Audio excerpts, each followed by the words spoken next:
Welcome to Crypto Talk Radio, the podcast for everyday investors like you. Visit us on the web at cryptotalkradio.net. And now, here's your host, Leister. Thank you for that, Bailey, and welcome everybody out there in Crypto Talk Radio, found at cryptotalkradio.net. A new day, a new era as Ethereum ETFs get approved for trading, start their trading, opening up to millions of dollars of volume in the very first day, en route to about $1 billion. And people are wondering, well, where's the run up like we saw with Bitcoin? And the truth is, if you listen to Leister, CryptoTalk.fm, you heard me say I didn't think it was going to go as hot as Bitcoin, simply because there's still some open questions on the Ethereum side. And Bitcoin is the bear in the room. It's going to have its run up simply because of what it is. There was never going to be any difference on that stuff. So I watch it, not intensely like some people. I don't stare at graphs and all that. I watch it every now and then. I look at it and like, all right. And I did not in disclosure get into the Ethereum ETF like I did with the Bitcoin ETF for this reason. I suspected it was going to run a slight bit hot, tone back down, have a somewhat of a run, tone back down, and then go on a major run. So I'm waiting now for things to kind of go down. I was looking at the prices and I was not impressed because the Fidelity one, I had struggled to get down to $35 per, and I was waiting for that price to buy in, and then it finally did, and then it went on a run. So I'm and still am happy with the Fidelity Bitcoin ETF that I did buy into. And I figured the Bitcoin ETFs are going to have more of a run now. Part of the Mt. Gox business is, I'm watching this dump out and stuff going to Kraken and all that stuff. And I figured there's going to be something there. I wasn't sure what that's going to be, but it did seem to harm sentiment across the board. And so I'm still waiting in the wings. I'm waiting for Ethereum to go on a run because it's due one. It's due a run, not what we had. That's not a run. It hasn't hit the all-time high of $4,800. So I'm waiting for that to happen. Why it hasn't happened yet, I have no idea. I'm waiting for that. I didn't think we would see some of the depression that we see very recent, like garbage like PayPay crapped out. $30 million was dumped out of it. And I had some people that actually went viral. I posted on the CoinMarketCap community about the fact that, $30 million dumped out because people didn't know what happened. And if you looked at the market cap, it was obvious. $30 million just disappeared out of it on this major drop. And so then I had people respond and somebody said, well, maybe they took profits. Here's the thing. I'm sure they did. Remember, and you may not know this because you don't follow social media. Kudos to you if you're not. But what happened is Da Vinci, who's the guy who got lucky with Bitcoin, and he was just buy $1 Bitcoin, just buy $1. That was him, right? And he got lucky, right? He gambled, he rolled the dice, he got lucky, he got paid. He was made rich off that decision. He's now shilling all these garbage tokens. No problem. Well, he was one of the ones that spoke up about this PayPay and said, oh, it's going to go to whatever. And that caused people to FOMO into it. Well, I speculated it's possible when somebody said somebody might have taken profits. I speculated, well, it could have been Da Vinci. Maybe he bought a bunch in there, shilled you guys to buy into it, FOMO into it, and then used it as exit liquidity. I'm not accusing the guy. I'm saying it could happen because there was a lot of money dumped out randomly because it was expected to go on more of an upward run. There's others that speculated it's just normal accumulation. It was a normal drop. I figured that $30 million of a drop, which was a fifth of what it was at the time, was substantial enough that it's abnormal. And I would not consider that regular profit taking. Certainly it could have been an early buyer, but I didn't see anybody who had that much supply held. Seemed like it was multiple people at once. So whatever happened, I don't know. But I was watching that and watching a couple of these other ones during this whole Ethereum ETM and didn't know what was going on. So that was out there. On the personal, I'm working house business. I'm trying to finish the freaking office. And then there's other things that keep popping up, like the plumbing I got to deal with, landscaping. I'm fixing, patching lawn stuff because that's getting on my nerves. And then I got the electrical stuff I got to sort. For context, I can't run the freaking air fryer and the microwave at the same time, which is, you talk about stone ages, right? I'm not happy. So I'm working on that separate. And then I got an outreach from somebody, and I don't know if it was a serious outreach or not. I did speak to the person. It seemed like a serious deal. They sent me some paperwork. I reviewed the paperwork. I didn't have any concerns with the paperwork, but when I dug a little bit deeper into what's involved, I'm not sure I'm going to commit to it at this point because there are some constraints on the content. You still own the content, but there's constraints on what the content can do and what it can be that I'm not sure I'd be okay with. I do the best I can with my show to keep it on the up and up. But there are times when I have a topic where it requires a certain level of demeanor in order to get the message across, and that freedom needs to remain. As my own show, I have that control. I can do whatever I want and say what I want regardless. But I still keep my own boundaries because I want it to be a professional presentation. And in this that we were talking about, it seems like I would have to agree to certain other terms from the other side that I may not be okay with, and then I'm paying for nothing. So I got to talk to the person again. If it happens to go forward, it would be a very exciting thing for the show, plural shows, but I'm not sure if that's a true thing or it's just, no, that's for certain types of whatever, and yours would not sit in this. I don't know. So I'm talking that out separate. So there's a lot going on. I'm checking in on different platforms, every now and then, making sure that I put a face to things, but there's so much happening at once. The time is starting to be overly consumed. And then my client had a bit of an emergency that they need my assistance with. So I'm still recording the show as I've done. And I try to maintain that level of content and consistency that you expect. And hopefully you're appreciating that, spreading the word. People that may be interested in this type of a show, we are arguably the most consistent on the crypto channels at this point on the podcast side. The YouTube gets a copy of the podcast episodes. So if you prefer YouTube, it's there too. Same episode, same content. It just replicates over there. And then sometimes people will comment, like I just did one on Bone and I had some comments back on that one. I did a neener deep on Cult DAO and its failure getting kicked off exchanges. So I'm having fun with those out of cycle updates as well. So there's a lot still going, content still delivering, everything's still moving in the right direction.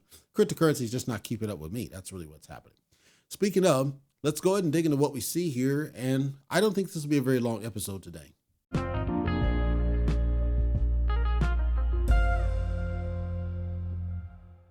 Coindesk.com. And why don't we go ahead and start with the Ethereum chart? We're going to zoom out to the month chart for Ethereum. The reason we're starting with Ethereum, there's a couple of news bits, one of which connects to a recent out-of-cycle update that I did, but the release of the Ethereum ETFs and the reflection in the price movement was not what people expected. A low of just shy of 3,400, a high of 3,500, hovering about the 34.6 mark. Very little movement, very little volatility change from what we had before. It actually is up from last week. So we actually did get significant climb from last week. It just didn't feel like it because it was a somewhat gradual climb up. And then we had a sharp climb the moment Ethereum ETF started going. Turns out I had done an out of cycle update about the idiot Vitalik and him turning heel on Bleav Crypto, saying you should not vote for somebody just because they're pro crypto. And I read that guy the riot act because we knew he dumps off you all the time on his Ethereum. Turns out he did it again. The Ethereum Foundation dumped tons of Ethereum back on the open market, and they keep doing this. They keep dumping on you. So all these people that praise all these mean garbage tokens and this does that, and this token does this, and this token is great. The only token of the whole pack that has been reasonably consistent in its delivery of anything at all is BNB. Let's be honest. BNB has the regular burns to manage the inflation. BNB doesn't do major dump outs that I can see. BNB has significant price runs at periods. BNB is more ubiquitous. BNB is cheaper gas. BNB arguably is more stable in terms of the spread across the different tokens that it's paired with than Ethereum. Ethereum has more market share. Ethereum has more eyes on it. Ethereum has more exposure. Ethereum has more confidence. Ethereum has more trust. I'm not downplaying any of what I just said. I'm saying that BNB, from a performance of the token perspective, has been a standout all this time. Avalanche to a lesser degree. Cardano has been stable for the wrong reasons. Chainlink and some of these other ones have been somewhat. Polkadot, yeah, somewhat. Nothing has really, in my mind, come close to BNB in what I would expect the token to do, especially not Bone, which I also did an out of cycle on, because Bone should be way higher than it is, and everybody knows it. Bone should be in the three figures by this point. There's no reason for it not to, other than the failures of the team, which I broke down in my Bone segment. So I've done a couple of these out of cycles. Feel free to go back in our archives at cryptotalk.fm to hear those, because I don't stare at crypto all day long, but these things are brought to attention. I look at it, I get a high level sense of what's going on, and then I kind of file it away. And I do have certain invested things that I'm, make a little bit of profit off of. I made a little bit of profit off Trump 2024 when it ran up the first time. got out of that business. It made all the money back that I lost. And then I invested some of the excess in another project I was trying to help out. The developer abandoned the project, so it wasn't going anywhere. I was causing price positive to try to trigger a run to try to help it because it should have succeeded. It's just the dev was not supporting it. The dev doesn't, it doesn't work.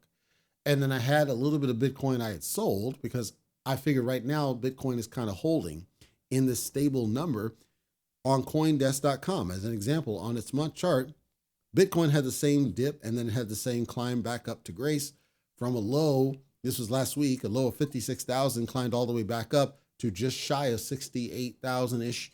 And now it's kind of tapering down. Over the last 24 hours, a low of 65-ish, a high of 60, just shy of 68, hovering about the $66,000 mark. So Bitcoin had a better run of it, but it also has been hovering within this, say, 60,000 and 70,000 range for a long time. People expect that Bitcoin is going to run over that 70,000 mark. It just has not happened as of yet, but it's kind of a powder keg. We expect that it's going to happen sooner or later. We're just waiting patiently for that trigger to get pulled.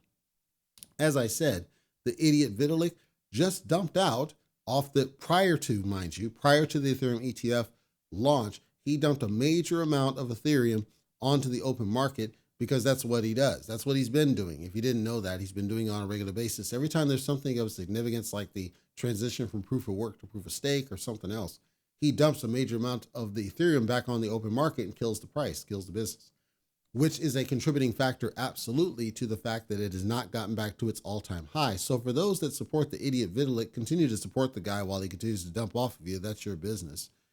Speaking of dumps, KYC vendor Fractal ID loses over 50,000 users' passport information. I hadn't heard of this particular program, this Fractal ID situation, and I want to break down this whole digital identity verification. There are services like ID.me and other types of tools that are trying to create this idea of digital identity verification, the idea that you can digitize and create some sort of a digital identity that can be reused and validated and then secure access provided for those that need to validate your information. This Fractal ID apparently was aligned with various of these projects, including Ripple and Avalanche and Gnosis. So this is not a small time deal. This is actually a big deal, but not a lot of users were affected, fortunately. So the scope of impact was rather large, only about 50,000 users, which is a small fraction of the total percentage of the population. I can't say if you were compromised or not. I'm making the assumption that they would have reached out to you in the event that you would have been breached. And of course, you might be ducking email or avoiding email, and I recommend you check your email and see if they might have reached out to you. This Fractal ID, apparently, at some point you would have interacted with some sort of a tool that asks you to do KYC functions, probably as part of some sort of a trade, like say if you're purchasing cryptocurrency on one of these descent tools, you know, like banks or some of these others where you go and you want to purchase it with your plastic. And so they put you through a KYC process. My suspicion is it's aligned with that you would not be directly interacting with anything that says Fractal ID. You're just interacting with a form where it's collecting basic information about you and then making a decision off that and then approving whatever the transaction is. Some of the information included are names, email addresses, wallet addresses, phone numbers, physical addresses, and images of uploaded documents, namely a passport or a driver's license. The physical address part should really concern you because when this information gets breached, that's a privacy issue, it's a safety issue, it's a security issue. So I don't want to freak you out because, again, I don't know if you are part of this affected population. And I don't know that anything could have been done to avoid it because all of these different tools are rushing towards this KYC everything, even if it's a small amount of money.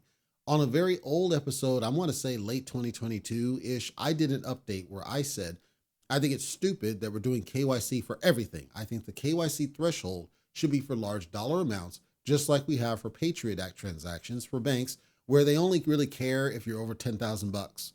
That's when they start caring. You're talking major money flow. But if you're just trying to buy $50 of cryptocurrency, I don't agree that KYC should be required because it's stupid. Because what is that going to solve? Your $50 is not going to go to some terrorist and help them hardly do anything. They should go after the big players. So when you get a level of wealth, then I can kind of justify it. But them doing it across the board, all that does is increase the vector, increases the attack vector, and allows more to potentially get breached. And that's what I suspect happened here. Fractal ID stated that it was contained inside. It didn't affect the third-party sources, but you might get some, communications, like I said, emails or something. And because they have your phone number, you might get some sketchy text messages. So my public service announcement to you, for those that support text messages, Leicester doesn't, but for those that support text messages, you might get some sketchy text messages, things that, for example, ask you to validate something or verify something. Click a link to verify your identity. You know, these sketchy types of links that might come to your device, please be careful. And if it's phone, it's even worse because you can't validate it without really knowing. And by clicking the link, you might put yourself at risk. Please don't connect your wallet to anything sketchy. I would recommend spinning up a new wallet, if I'm honest, and then transferring any crypto that you have over to a different wallet. Cannot hurt to consider a rotating wallet, although that's painful. You might consider doing something like that just to kind of keep it fresh. Problem is, if you have small amounts of cryptocurrency, it may cost you more in gas to do that than it would be just to kind of deal with it and hope for the best. And if you have a small amount, obviously your risk vector is very small in kind. So that's there. Kamala Harris, because if you didn't know, Joe Biden finally dropped out of the race. He's no longer going to be the president after getting schooled by Donald Trump on a couple of occasions, then sitting by while his chosen candidate allowed Donald Trump to almost get assassinated on his watch. And then the Secret Service person the director, she finally just resigned after saying she wasn't going to do it and refused to answer questions in front of Congress. She finally stepped down, but this is after Joe Biden backed out of the race. Joe Biden backs out. Kamala Harris is essentially the nominee now to be going against Donald Trump. And I said, I don't think she stands a chance against Donald Trump because she couldn't even beat Joe Biden back in 2020. Let's be honest here. So I don't, I think it was 2016 actually that Kamala was there and going against Joe Biden, and she couldn't beat Joe Biden back then. And she had a stronger argument and she just backed out. I don't want to use the term that the kids say, but it starts with a B. So anyway, there's a meme token, as always happens when something is a trend. I call them trending tokens, but a meme token spins up for Kamala Harris, and it starts running up on the announcement that Kamala Harris was going to be the nominee for the Democrat Party, hitting an all-time high of 2.4 cents immediately after Joe Biden had announced this. So this is one of those pump and dump tokens, by the way. It's called Kama, K-A-M-A, if you want to get in it for whatever reason that you do. The Biden one was called Boden, B-O-D-E-N, and it crapped immediately after the announcement. So as I said on an older episode, I think it was 2 months ago, we are now in an era of trending tokens. They're tokens that get spun up because something's trending on social media. That's what's happening here. So you're going to see a lot of these tokens spin up that are solely there because something is trending. That doesn't mean that there's not an opportunity for profit. There's always an opportunity for profit, but you got to be very careful and make sure you're not putting every last dollar you have, unless you want to roll the dice and you're a gambler that way. I wouldn't recommend doing it. That's up to you, but I would not recommend that you do so because you should be careful. I don't want to see you get your tokens took, in my opinion. Speaking of tokens getting took, Dydex, D-Y-D-X, claims that its V3 platform, just as it got put up for sale, got compromised. I had not followed Dydex at all. I was not of any interest to me. I know it had a lot of chatter with different circles. I didn't have any. I just said whatever. Apparently, just today, it got compromised. They told people not to go to the site. So I would give the site address, but I don't want people to go to the site address. But it's the Dydex exchange, DYDX exchange. They're saying do not go for the Dydex exchange for this. And apparently, this was because an older version of it had gotten compromised. And this had a lot of traffic. It had like billions of dollars of traffic on the derivatives side for it. So it was reasonably popular for derivatives trading. Allegedly, they had a newer version of the exchange, and that was not compromised, but there were still some people that were going to the older version of the exchange. The analogy I can drive is Uniswap, right? Uniswap has a V2 that's still out there and the V3. In order to access the liquidity, certain tokens are still on Uniswap V2 liquidity, and thus you have to trade it on Uniswap V2. You can't use the V3. So these versions of the different exchanges, they're different applications essentially. And so they're subject to a breach. That's what seems to happen with Dydex. Quote, the attacker has taken over the V3 domain and deployed a copycat website that when users connect their wallets to it, it asks them to approve via permit to transaction, which is a standard wallet connect transaction, to steal their most valuable token. So basically the bad actor, they're smart enough to interrogate the wallet, identify whatever's the most valuable asset. They don't drain it. They just look at the most valuable thing there and take that and get it took. So I'm sharing it because you might be a Didex trader and I want you to be careful. They hopefully have sent some information to you directly. If not, you may have to go to X. They did some posts on X about what happened to share for people. And I'm simply using my platform to help spread the word on this business. Separately, I'm going to talk in closing. As I said, this is going to be a reasonably short episode today, but I want to talk in closing about what's happening with a lot of these other vol coins that have been out there for a while, starting with the crap known as Cult DAO. I gave an out of cycle update episode about Cult DAO getting kicked off exchanges. It got kicked off exchanges because of liquidity issues. I did an update on CoinMarketCap's community where I didn't rub it in their face, but I was telling people, I tried to warn you people on a regular basis that this wasn't going to go anywhere because you're not going to, you have this viral marketing thing. It wasn't going to appeal outside the bubble. Your manifesto and all this garbage is not going to appeal to people and you're going to kill the business. And I recommended you course correct because I thought they had a right idea. Their implementation sucked. Their marketing sucked, I felt. Here we are. And it's doing worse than Cytochain coin, which I didn't think was possible because Cytochain, Saitama, right?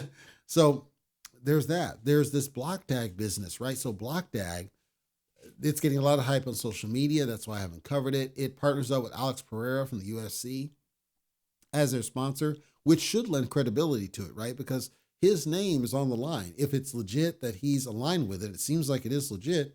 His name's on the line. If the thing turns into a rug pull, it's going to come down on him.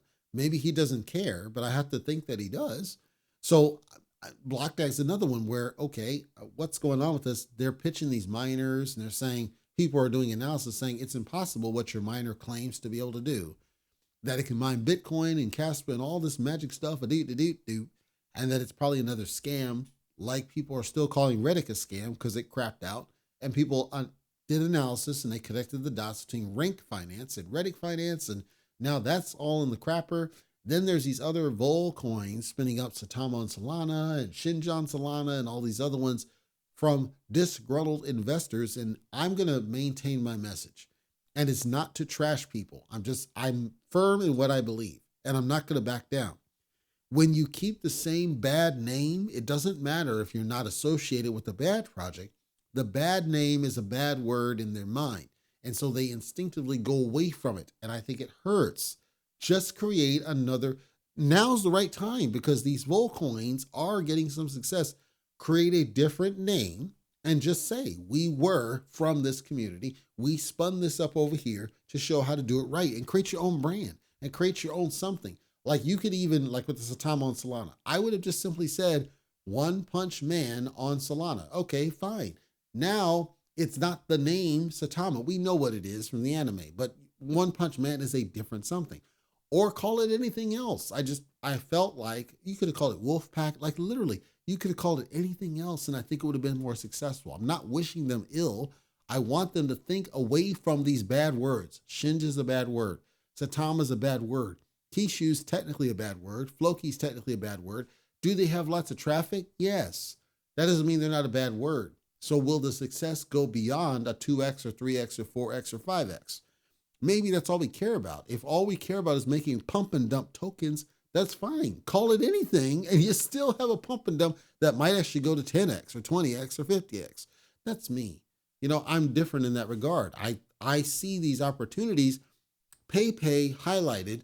You could literally create anything and get significant run-ups if you just do the damn thing right. And don't call it a bad word. Call it something else. Come up with something else because they are getting some traction. There is an appetite for these other ones. You just got to have the right thing and the right messaging. And I think the people behind some of these that are spinning up, they would have enough of an audience where they could cause a run-up, and they're just not doing it the right way, in my personal opinion. So my messaging to you, those listening, I'm not telling you what to do with your cash. I'm telling you that all of these vol coins, they're running for different reasons. In some cases, some people are just rolling the dice. They're just gambling. In some cases, it's because of a alignment to an influencer like Daddy on, Rodney, Crypto Journeys, whatever. In some cases, it's aligned to some TV show. In some cases, it's aligned to an anime. And there's an appetite for those. And if all we care about is the pump and dump nature, it could be anything. So let's create something that's not been created before.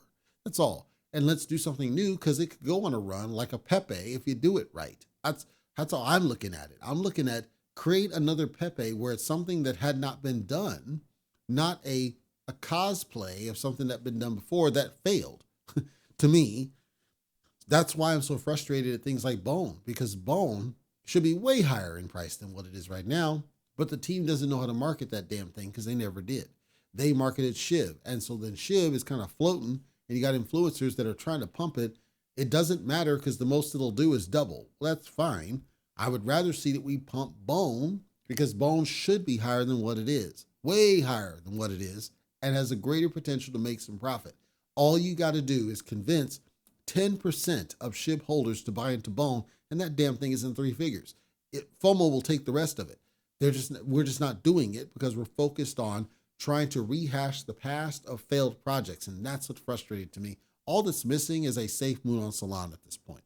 So that's my rant. I'm done ranting. I promise I'm not going to rant about that stuff anymore. I had to get it off my chest of what it was. In closing now, the Ethereum ETFs didn't give us the run that we expected. I did not expect a significant run. I thought it was going to kind of stammer a little bit, and that's what it did. And so now we have to wait. Time needs to pass. There will come a future when both the Bitcoin ETF and Ethereum ETFs are worth significantly more than what they are. To get to that world, I think we need to get past the elections, number one. If we get Donald Trump in office, I think they're going to run. If we don't get Donald Trump in office, I don't think they're going to run significantly, but it really depends on what Kamala does. Apparently, she's going to be speaking at the Bitcoin convention, whatever. And if she shows support for cryptocurrency, that may play in her favor. She may have to coddle, but then people are going to hold her accountable if she gets elected. And if she doesn't do it, she's going to fail. And remember, she'll still have Janet Yellen's and the Gary Genslers and all that in her ear. And I don't have confidence she's strong enough of mind to fight back against those dissenters. I think she's going to fall in line with what they did in the past because that's what's expected of her. Even though I argue she's anti-Biden at nature, I don't think she's going to do much different with cryptocurrency because I don't think she understands it. I'm sure she has a bag, but she doesn't know what it means. She doesn't know what's potential. She doesn't know where things could go.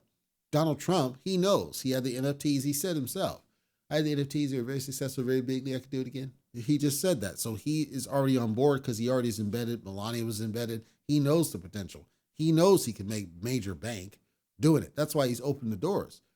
That may play in his favor to get him in there. The thing he now has to fight is first woman president, first black woman president, all this other narrative that doesn't have anything to do with your pocket. I'm about your pocket. I'm about the economy. So for me, I'm going after whoever speaks the right things about the economy, not just crypto, but overall. And so far that's been Donald Trump. Time will tell whether he practices what he preaches or he's just full of it. I don't know yet. I'm watching. Maybe Kamala blows it out the water. I just don't think she has it in her because she hasn't shown any of that to date. Cryptocurrency is going to be waiting to see what happens. I think that's part of the lull that we're seeing. They're waiting to see what's going to happen with this election. They're waiting to see who's going to be the next president because they're waiting for strong regulation. And regardless of what idiot Vitalik says, we do need strong regulation because that's how we get the rich MFers, the rich mother fathers, to invest in this stuff.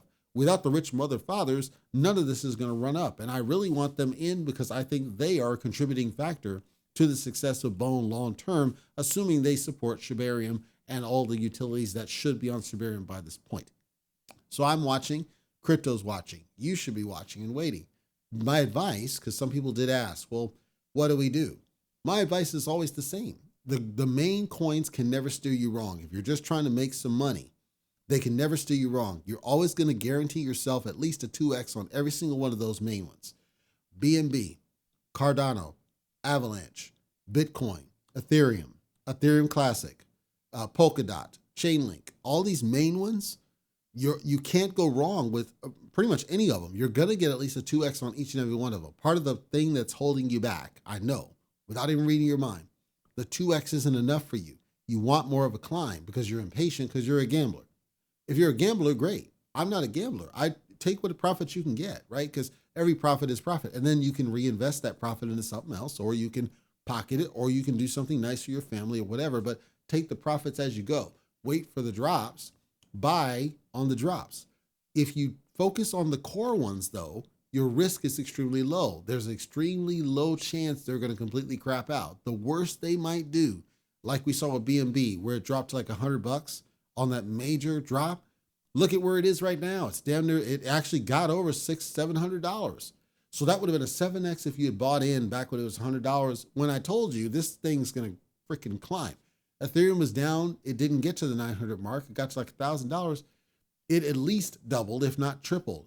My point is the core ones can never steer you wrong. So if you didn't know anything else about cryptocurrency, the core ones are your best start point, especially because things like a Kraken, things like a Coinbase, if you're in the United States, they're happily going to let you trade those because they're, quote, safe.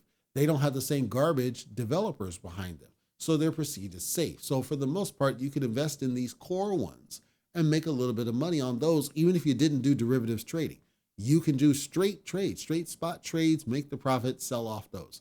Or you can do derivatives trading, futures trading, whatever.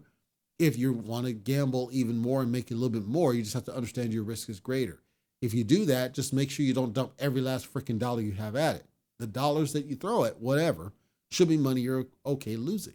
For that reason, it should always be throwaway money. At some point, when you put throwaway money, you're going to make profit and then use the profit to either invest in something else, compound, or put in your savings, and then repeat the process. You have to train yourself, though, to not be so impatient to get that $1 million off of whatever, unless you're a gambler sort. And I know it's hard, but that's what my advice is if you were to ask me the question of what to do. Stick with the core, invest simple, don't invest more than you can afford to lose, and take the profits out. When you get even just a 2X, it's still profit. Take the profit, do something smart with it. Don't do something stupid. But the point is you just repeat that cycle and you're patient about that business. It's a churn. It's a very simple churn. Every now and then, you might be able to see something where you can toss $100 at it and it goes a 10. So you get 1,000 off of it, take your 900 out of it, let the 100 that you initially, had in there, you got your 100 back, you got 800 more, and you can let 100 ride again because it might go 10X again.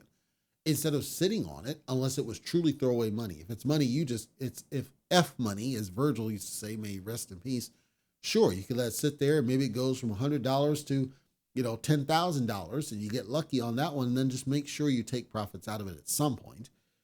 Sometimes you get into something and you're just so tempted because you want that $1 million. If you're the gambler, you want to roll the dice, I can't tell you what to do with your money. I'm saying for those asking that have asked, the simplest thing you can do, the core coins can never steer you wrong. The core coins are readily available on the exchanges that are accessible to you, be that Robinhood, be that Coinbase, be that Kraken. It's there for you. Anything that they offer you is going to be a core with some exceptions. But for the most part, they're going to be a core coin. And they're safe to trade those, in my opinion, because they don't have garbage devs behind them. You can start there, master what I'm talking about in terms of patient trading, get into a groove, get good with it, learn to take profits, and then kind of go from there. And then when you're more comfortable with it financially, then you can start taking a little bit more risk, right? You can start dumping into some garbage and maybe you do strike it rich. Just don't toss everything you have at those. And that's the temptation you have to fight and avoid. Other than that, everything is a waiting game. Everything's about patience and time. We're past the era of thousands of Bitcoin that you had where the guy spends thousands of Bitcoin for a pizza because he didn't realize it was going to go 60,000 per. We're past that era. The most you can expect on Bitcoin is that it doubles. The likelihood that it doubles is not high right now. It may happen later, but it's still going to take some time to get there. No problem. In the meantime, you can accumulate money on these quicker wins in the short so you can start getting in the groove of how to do patient trading. Or if you're a gambler, you can gamble and be happy with gambling. It's up to you.